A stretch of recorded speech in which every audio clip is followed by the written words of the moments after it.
This is On the Scene with Kim Oline. I'm here at the foot of the mountain with some stunned disciples. As you can see, their mouths are hanging open and their eyes are practically popping out.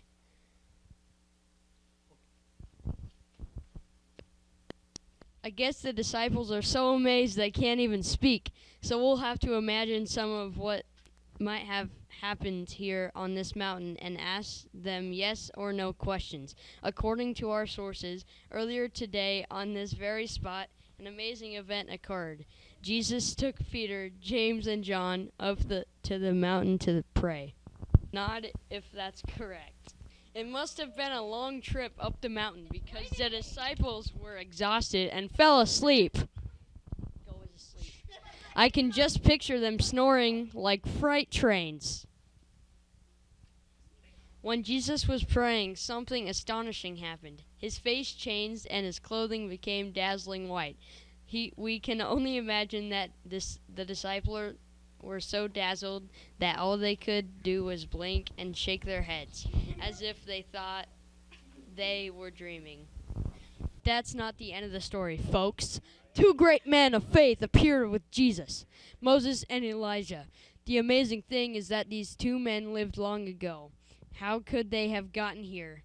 When the disciples awoke to such a sight, they must have clutched their hearts and gasped loudly, whatever that says. From all reports, it sounds as if the disciples were so amazed they could barely speak. In fact, they may have tried to speak, but it came out sounding like stutters and squawking chickens. Apparently, Jesus, Moses, and Elijah were discussing how Jesus was to fulfill God's plan by coming to Jerusalem. The whole experience seemed to prove to the disciples that Jesus is the Son of God and Father. In fact, Peter got so excited about it that he hardly even knew what he was saying. Can't you just imagine him jumping up and down, opening and shutting his mouth like a little fish?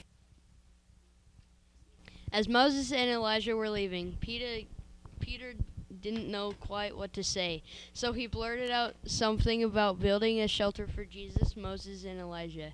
Just then a cloud came over them, and the disciples froze in terror on the spot. Then God the Father spoke out of the cloud and said, "This is my Son, my chosen one. Listen to him." Who would be able to speak after that? And that's just how we found the four disciples, with their mouths hanging out open and their eyes practically popping out. After all that, who wouldn't believe in God the Father? I'm Kim Oline, on the scene, and that's the truth.